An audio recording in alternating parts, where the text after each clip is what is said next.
पाप कहाँ तक जाता है। एक बार एक ऋषि ने सोचा कि लोग गंगा में पाप धोने जाते हैं, तो इसका मतलब हुआ कि सारे पाप गंगा में समा गए और गंगा भी पापी हो गई। अब यह जानने के लिए तपस्या की कि पाप कहाँ जाता है। तपस्या करने के फल स्वरूप देवता प्रकट हुए। ऋषि ने पूछा कि भगवान, जो पाप गंगा में धोया जाता है वह पाप कहाँ जाता है। भगवान ने जहाँ कि चलो गंगा से ही पूछते हैं। दोनों लोग गंगा के पास गए और कहा कि हे गंगे, सब लोग तुम्हारे यहाँ पाप धोते हैं, तो इसका मतलब आप भी पापी हुई।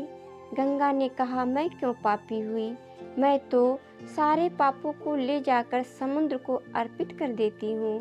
अब वे लोग समुद्र के पास गए।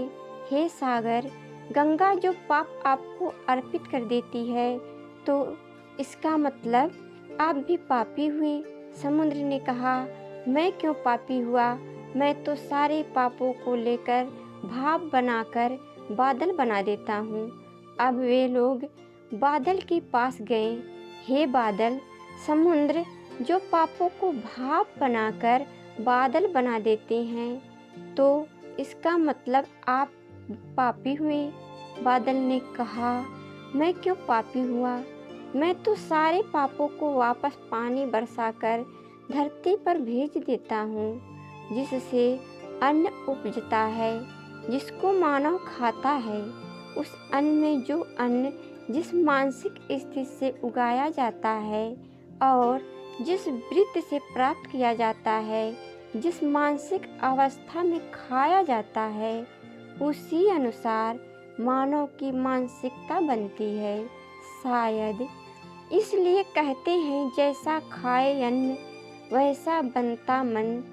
अन्न को जिस वृत्ति कमाई से प्राप्त किया जाता है और जिस मानसिक अवस्था में खाया जाता है, वैसे ही विचार मानव के बन जाते हैं। इसलिए सदैव भोजन शांत अवस्था में पूर्ण रुचि के साथ करना चाहिए और कम से कम अन्न जिस धन से खरीदा जाए वह धन भी श्रम का होना चाहिए।